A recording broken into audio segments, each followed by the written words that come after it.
Chapter 19. For a realized one, the whole functioning in the world is a Bajan.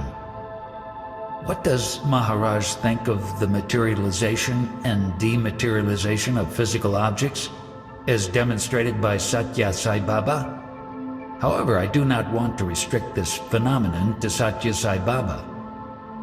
It is just entertainment. Leave it alone. What you are and what I am are also concepts. Without concepts, the world could not function. The world is going on. Nevertheless, whatever has appeared in worldly life is only illusion. An event which has happened already, or whatever is gone, does it come back? No one knows. Similar things may happen, but they will never be identical. Can you tell me about reincarnation? According to one's firm conviction, the one who dies will have another dream, in which he will be reborn. What is the apparent cause of rebirth? Is it due to past karma? And is there such a thing as karma at all? Karma comprises your physical and mental activities. But actually there are happenings due to the three gunas, sattva, rajas, and tamas. That is, beingness, dynamic quality, and the claim of doership, respectively. How does one get away from oneself? Most people seem to be stuck in patterns which are fetters of concepts. Who says that? My observation. So long as you know you are, it is always with you and it never leaves. How should I be liberated from the concepts? First, you must come to know what you are. Can you suggest some techniques? They are Tantra, Mantra, and Yantra. Tantra is a technique, Mantra is a fixed series of sacred words, and Yantra is a machine for spiritual progress. You should understand and assimilate what I expound and advocate. Then be yourself and let go. I cannot easily translate into action whatever you tell me. It is not that you should transform yourself. You have actually converted yourself into something other than yourself. Now you should reconvert yourself into your original self. Stabilize in yourself. Because you want to be, you occupy yourself with talking and all else. To sustain this you are, you carry out various activities. Thus you keep your mind busy. But to the realized one, the mind flow is like the release of obnoxious gases from below. The one who is stabilized in the self looks down upon the mind chattering as though it were dirty and unwanted, like those gases in the stomach. When you are in the ignorant state, questions arise about good and bad and about making choices for accepting or rejecting. But in the state of knowledge, things happen spontaneously and there is no choosing and discarding. Even the apparently ritualistic actions of a realized one, such as bhajans, singing, or chanting in praise of gods, etc., are spontaneous expressions. They are not planned but just happen.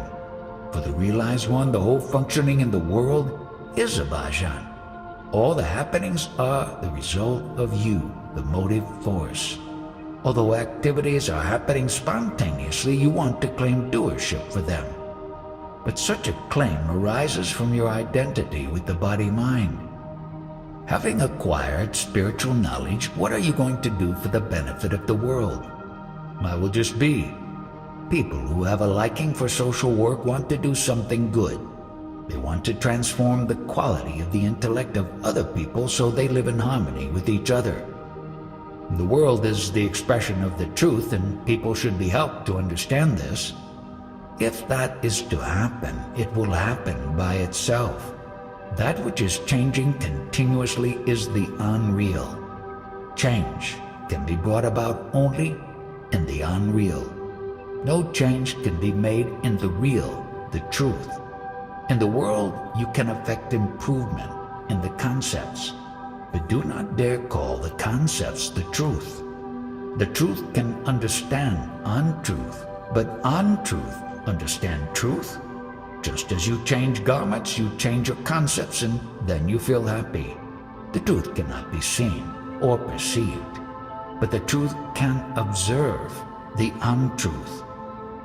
With concepts I shall not be happy. Is it correct?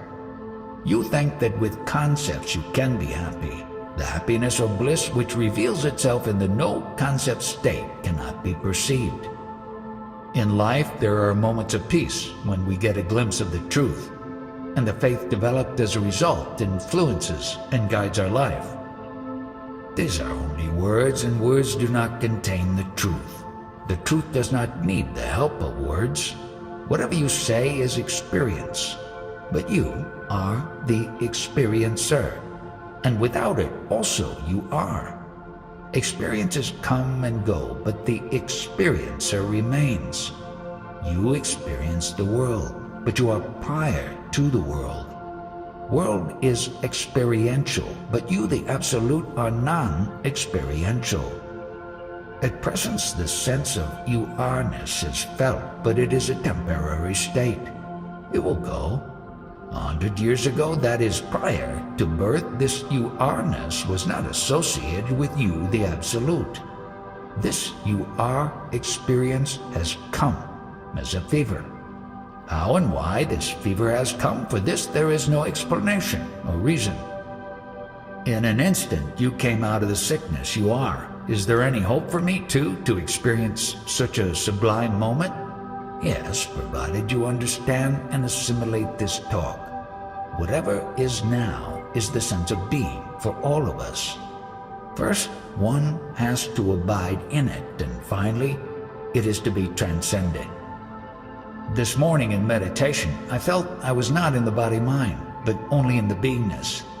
That is the consciousness. It is the manifest state in which there is no personality, no male or female. It is the knowledge you are. For some time there was no sense of beingness also. That was a state of stillness, and only the consciousness was there. Some say that the sense of I am is to the right side of the chest, about 4 fingers away from the center. That depends upon the individual experience. The location may vary according to the person, but do not understand or locate it with reference to the body. An Indian seeker comes to Maharaj's place after roaming a lot in the neighborhood in search of the address. Do you know this locality? Did you walk around a lot to find it? Yes, sir. I used to visit this area a few years back to meet a sage-like fakir. Did he teach you anything? No, but he had certain powers. A few years ago there was an explosion on a ship at anchor in the Bombay harbor. This fakir, who happened to be close by before the explosion, had a premonition. He shouted at the people around him and ordered them to rush out of the area immediately. Once he blessed me by patting me on the head, and I felt as if my kundalini energy rose upward. That reminds me of another fakir of great attainments by the name of Tiku Baba. He lived in the Kolaba district. Though I have not seen him personally, we used to have communication with each other through a messenger fakir, who often used to visit my bidi shop. Tiku Baba has great powers for doing miracles. One day, the messenger fakir had gone to see Tiku Baba late one night. To his consternation, he found Tiku Baba's body dismembered and his limbs stacked together. Fearing that it might well be a case of murder, he ran away from the place where the fakir lived. Out of curiosity, he returned the next morning and to his great surprise found Tiku Baba hale and hearty.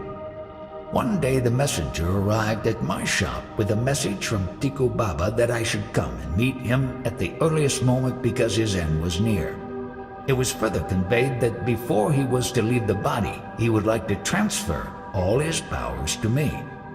In response, I offered my thanks and told the messenger, "Please tell Tiku Baba that the bargain is struck only once."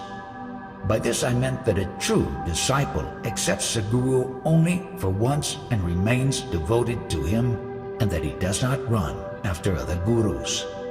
When this message was received by Tiku Baba, he remarked, "Oh, he has reached the destination and is beyond any needs."